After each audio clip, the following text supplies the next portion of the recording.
Another season of hope and optimism, maybe. It's another season of Arizona Cardinals football where you have no idea what the hell to expect, but come to our games anyway. I have simmed through the preseason. The roster is set. However, we do have a couple of things to talk about, a couple of injuries in the preseason. Nothing too major, but still ones that could factor in. Kropog, Harmon Seamster, and Josiah Pippens, who we took in the last draft, are all currently out. None of them are starters, though, so we dodged that bullet.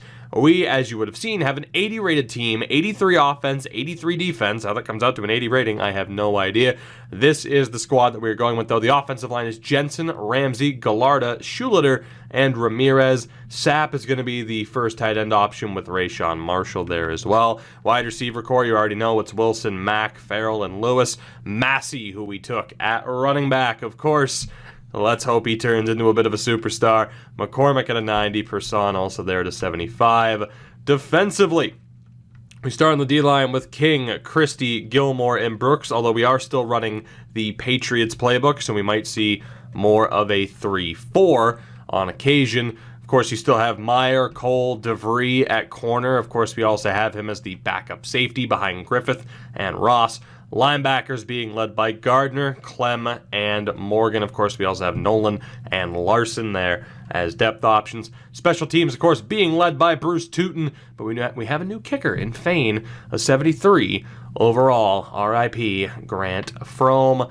The roster's good to go. Run and shoot offense, still running the 4-6 defense for the sake of the scheme fit. We can change things up if we feel the need to. Yet again, though, it comes down to whether or not this team actually performs on the field, which is why we are going to get right down to business. We start off the season on our day, Thursday primetime, against the LA Rams, who won the division last year, barely, and then went on to win the goddamn Super Bowl again. How they pulled that off, I have no idea. But damn it, it's our time now. It better be our time now. Please, for the love of God, let it be our time now to finally put everything together. An 80 rated team. Is that amazing? No, it's not. Shout out to John Johnson.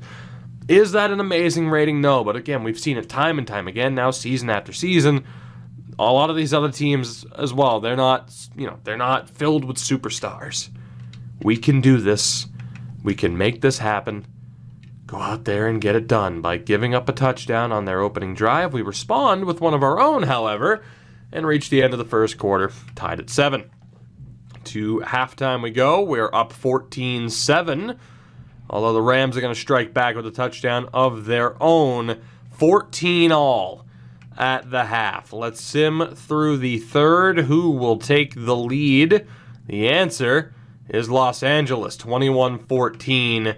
The offense is off to a decent start, but they have been shut down ever since. However, they start off the fourth quarter with a touchdown.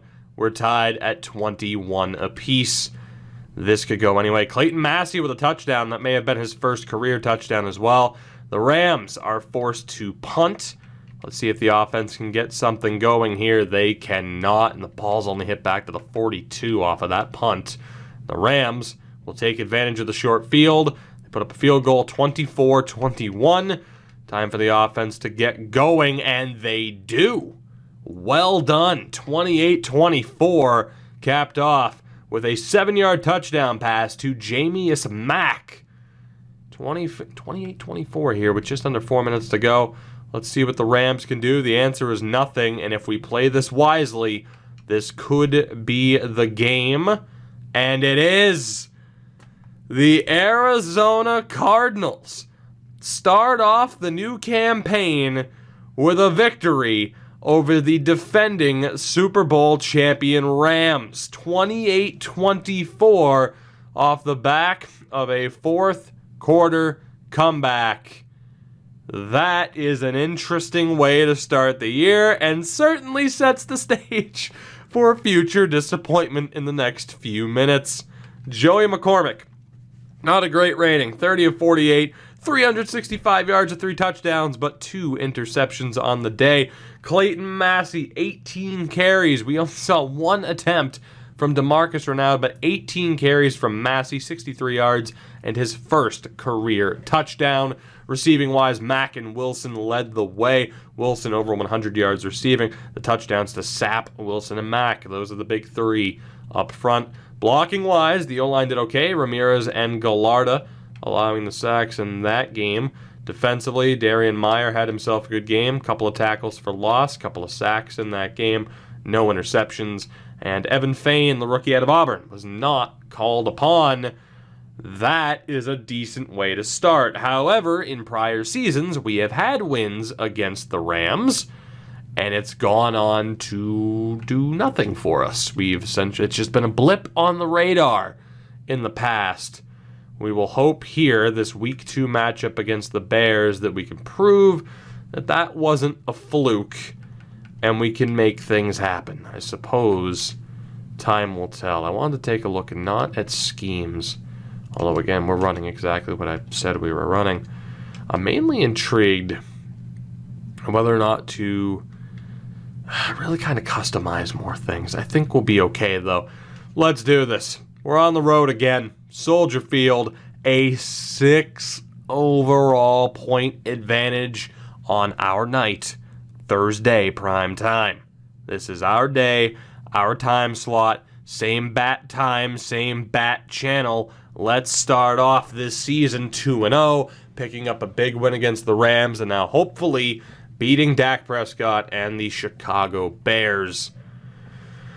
I am more nervous for this game in Week 2 than I should be, than anybody should be. But this is our chance to prove that this year is different, that we have finally turned the page, that we are finally going to be the team that we should be able to be, that we're the team that we are on paper, and that paper hasn't been just crumpled up and tossed into the bin. First quarter here in Chicago, we start off by getting the opening touchdown. It is 7-0 through the opening 15 minutes. To halftime we go, make it 10-0 Arizona. Chicago yet to get on the board, and it will stay that way. 10-0 through the first half an hour of play. A tremendous start, but can we finish the job here in the second half? Through the third quarter we go, 17-0. And that score holds at the end of the third. The Bears do have the ball at the 34. If we can hold them to a field goal, we'll be in a good spot. Unfortunately, we cannot. It is 17-7 with just over 12 and a half minutes remaining here in regulation. And we are forced to punt relatively quickly. The Bears start from their own 4. Cannot make much headway. 9:33 remaining. We're still up by 10 as we take over. We march down the field and fall short because of an interception by Dante Jackson. The good thing is we wasted a lot of time and there's only 3:13 remaining. The Bears start at their 20, but a chance to end the game from the Chicago 6, and it falls short. Let's see what the Bears can do. Down by 10. They need a quick drive. They cannot get it. They turn it over on 4th down. And that will do it. 24-7 is your final. The Arizona Cardinals, 2-0 to start the new campaign. McCormick with a blip there at the end of the fourth quarter. A phenomenal effort from this defense. And again, believe it or not, 2-0 on the season. Let's take a look at the stats here. McCormick, that was really his only blip. 22 of 33, 246 yards, 2 touchdowns. He did well. It's a shame that happened. Rushing-wise, Massey, 14 carries, 98 yards, another touchdown. Reynaud, 8 carries this time out for 38 yards. Great performance from him. At once our great hope. It didn't really work out, but now we're hoping Clayton Massey can finally be that elite running back that we've been lacking throughout this entire series. Mack and Wilson, 6 receptions each, 112 yards receiving for Mack, and a touchdown. Barry Bentley, the third-string tight end, picking up a rare touchdown. Way to go, Barry. Blocking-wise, Jensen, the only lineman to have issues. Defensively, Darby Klemm led the way in terms of tackles. T.J. DeVree was up there.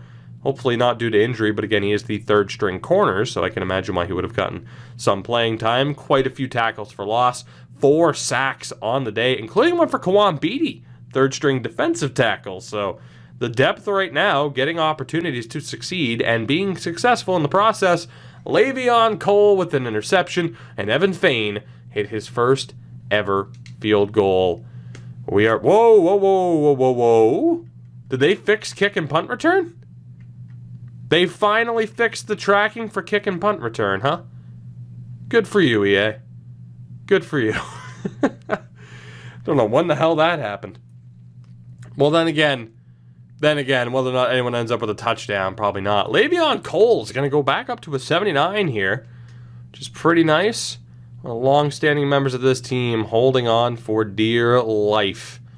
One of our captains, and rightfully so. It's just a damn shame we couldn't reach that truly competitive state when he was in his prime. He's still a useful player for us, though. Again, 2-0 on the season. We head home for the first time, where we'll be playing Seattle. It could be a really rough game for us contract-wise. Ooh, it's about to get expensive. A.J. Ross, will you accept that initial offer? That is a tremendous deal for us, under $4 million. Vincent Wilson, 7.5. Will you accept that initial offer? Oh, thank God. They're giving us some real team-friendly deals here, which we desperately needed. Scouting-wise, I double-checked before the episode began. We are starting off with the secondary, which includes Takoy Powell. Takoy Powell will be the first guy that we take a look at here. Good Lord. Well... You'd want that third grade too. Oh, Frederick Monroe. Yes, please. I mean, again, we kind of need another member of that secondary. And Frederick Monroe is the top option. By far. Powell's okay, but that third stat being a C for catching, not great. This could be the draft to end up taking the replacement of Le'Veon Cole. Aside from all that, we are good to go. The 2-0 Seahawks against the 2-0 Cardinals. Something has to give. Somebody will be taking control of this division unless somehow this ends in a tie. Let's do this. Huge game. 3 overall point advantage. Our first game to not be played on Thursday, which concerns me because we do very well on Thursdays, at least we have so far this year. We are looking for our first ever 3-0 start. Is this the season that we finally start to play like we're capable of? We've gotten off to a good start. I'm afraid to be too optimistic thus far. I'm kind of surprised, admittedly, that Seattle's ratings are as low as they are when we've seen some of those members of that defense there that looked really good.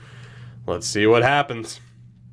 Through the first quarter here, in our home opener, we start off with the opening field goal. Seattle responds before the opening 15 minutes wind down. Through the second quarter we go, trading possessions, and a late touchdown gives us the lead. Seattle with a later field goal. It's 10-6 at the half. A defensive battle thus far as the third quarter begins. Seattle takes the lead 13-10, and they take that lead with them into the fourth quarter. Huge play for them. Can we get anything going? Yes, we can. 13-all. With 12:50 remaining, a 40-yard field goal for Evan Fain. Let's see what the Seattle offense can do. They fall short. It was a decent drive. Finally stalled out, though. 7:56 remaining. We take over from the 20 and go 3 and out. We did not pick up a single yard. Seattle takes over from their 23 after the punt from Tootin, and they can't do anything with just over a minute's worth of possession time. Jameis Winston, by the way, leading the charge. 6:07 remaining. We take over from the 30. We can't get anything going, and we need a very good effort from the defense. We get it. 1:35. Antoine McIntosh with the interception. Not who you would have expected, but with 1:35 remaining. from the 46. Can Joey McCormick? Yes, he can. I meant to hit next play. That's okay. I don't care. Ball game. McCormick leads the way. Granted, he didn't have to go very far, but we take over at the 46. Tiger Woods' brother can't believe it. The Arizona Cardinals are 3-0 to begin this season. Absolutely unbelievable. What is happening with the celebrations right now? I don't understand. I don't think Jameis Winston would be that happy. He hasn't been that happy since he... Okay, crab-leg memes are done. 16-13 is your final. Unfortunately, I hit the wrong button. Otherwise, we would have gotten to see that final drive. But I don't care. We are 3-0 to begin this season. We marched down the field at the end of the game and got the job done. Unfortunately, I can't remember if I can just outright see team stats and how it went down, but it doesn't care. It doesn't matter. I don't care.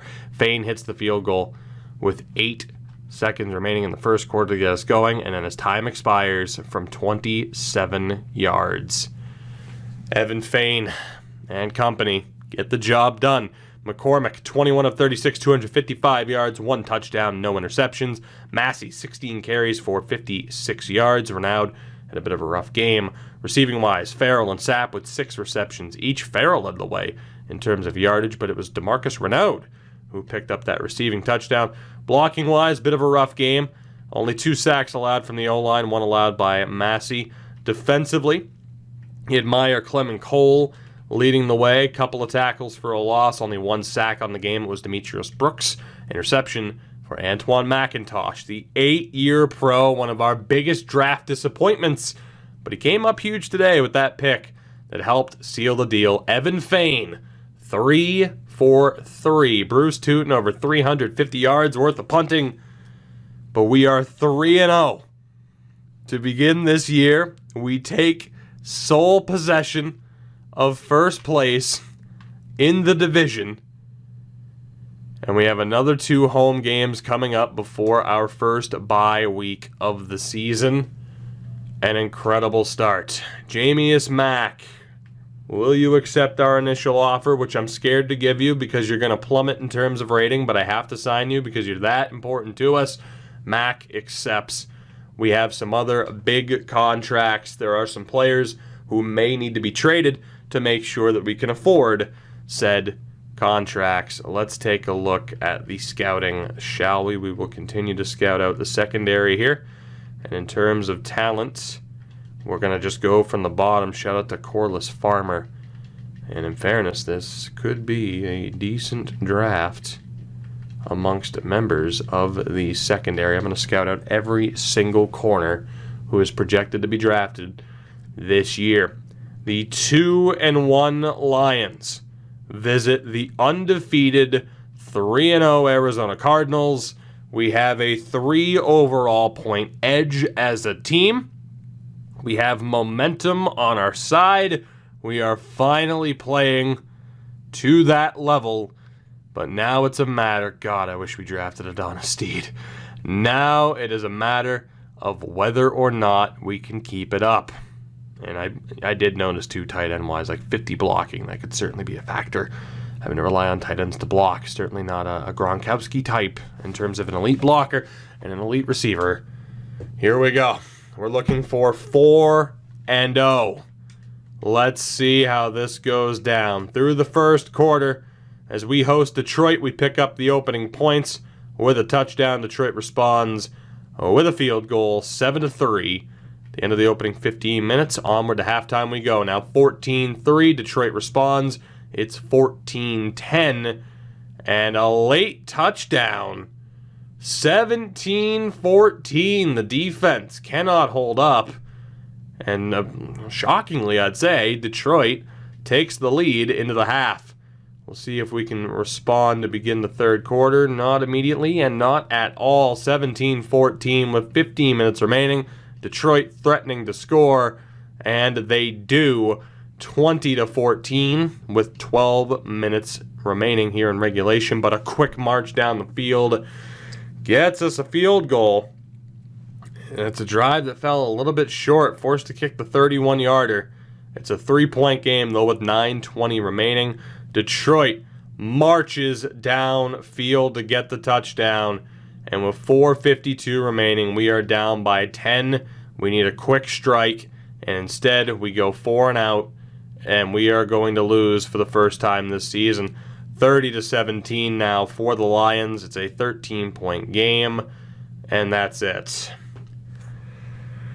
That is what I was afraid of in one of the first few weeks, and instead we wait until week 4 for problems and for cracks to begin to show. A 13-point loss to the Lions. George Whitney and Detroit, they get the job done. 26 of 46, 288 yards, 2 touchdowns. Not an incredible game, but a solid game from McCormick. Massey, I mean, the rushing game couldn't really get going. It wasn't brutal, though. Receiving-wise, Mack led the way. Touchdowns for Wilson and Massey. Blocking-wise, only 1 sack allowed. I think the bottom line is the defense just could not come up with the big stops. Couple of tackles for loss. Couple of sacks in that game. We just couldn't come up with the big plays. Evan Fain missed his first ever field goal. Very disappointing. Very disappointing, but I think that's what it comes down to, is that Detroit just made the big plays when we didn't. I'm not horrified for the future of this season, but obviously that disrupts the momentum a little bit, and knowing that we have to play the LA Rams again here in week 5, pressure's on a little bit. We'll double check what the season standings are. Blake Ramirez needs a new contract. We'll see if he accepts this initial offer. And he does. We've had a lot of luck on that front. Le'Veon Cole, you want to come back next year? Yes, you do. Awesome. So at least everybody's signing for relatively good term as well. Relatively good numbers and relatively good term. Let's see what we have here in terms of scouting as we look to wrap up looking at these corners. Like I said, obviously a disappointing loss, but we can rebound from that. It's just defense couldn't make the plays that we needed them to make, as, yeah, I'm not taking a look at any other safeties. No thanks. No thank you. I could take a look at 6'3" Washington. Yeah, okay, there we go. Bush is okay. Lindsley, oh God. I'm going to hold off. I think there are 2 safeties worth taking. Lions, and really there's only 1 safety worth taking. That's Sharif Bush. It is a terrible, terrible year coming up for safeties, and we'll look to avoid them. That said, I am going to have to change over the scout so that we can make the most of those 11 points. For the record, before this episode started, I checked to see how close Nagy was towards being able to afford the extra scouting or the extra training points for running backs. Close, but not yet there, is how I would describe it. Hopefully by the end of the year, we can make that happen and help turn Massey into the beast that we need him to be. So again, secondary-wise, a couple of good corners in this draft. The safety talent, though, is bad. Then kicker-wise, I'll probably take a look at both the kicker and punter available there. Quarterback-wise and running back-wise, we'll also take a look, but we are going to focus on Eduardo Cooper. Good Lord. Good Lord. He could be something special. Week 5. 2-2 Rams visit the 3-1 Cardinals. The 49ers have tied us upon the top of the division. We need to win here. They have a 1 overall point edge. Let's do this. We have had decent starts to the season in the past and then immediately let it slip. That goes for this team, this game, this series, this channel. We need a better performance here today. We need the defense to show up. We need the offense to put the pressure on. I don't want to say like, oh yeah, it was the defense that blew it. In the end, our offense failed to put up a decent amount of points. Just need an overall better performance from the team here in this game. Through the first quarter we go. We start off by scoring the opening field goal, but the Rams respond in kind, 3-all at the end of the first. We respond with a touchdown. They get one of their own. It's now 10-all, and they get a late field goal to again take the lead. Second straight game where we're trailing heading into halftime. It's 13-10. Through the third, we go. We start off with a field goal to tie it. We stop them from scoring late. It's 13-all. So we begin the fourth quarter. We have the ball and add another field goal. So 16-13. But there's still a long way to go as the Rams march downfield to restore the lead. 20-16. 2-yard rushing touchdown from Xavier Spain. As we'll see if the offense can get anything going. They march down the field but are shut down at the end. Reynaud drops the pass. 33-yard field goal is good. It's a 1-point game with 7 minutes remaining, and we force them to punt. Huge moment here as we march downfield in quick order. 7-point lead. 24-yard touchdown to Vincent Wilson after back-to-back completions to Sapp that totaled 29 yards. And a 2-point conversion. Clayton Massey gets it in there. We have the lead with 3:42 remaining. Let's see what happens. As the Rams go and punt. They did not go 4 and out. They punted. And again, we're in a situation where if we play this correctly and execute, this game's over. Let's see what happens. That works too. Field goal, 30-20 with 1:21 remaining. The Cardinals take it. Both games over the Rams within the first few weeks of the season. We rebound from our first loss of the year and move to 4-1 on the season. That's incorrect. We're 3-1, but that's okay. Don't take this away from me. I'm predicting the future. You don't know yet. Neither do I, but that's okay.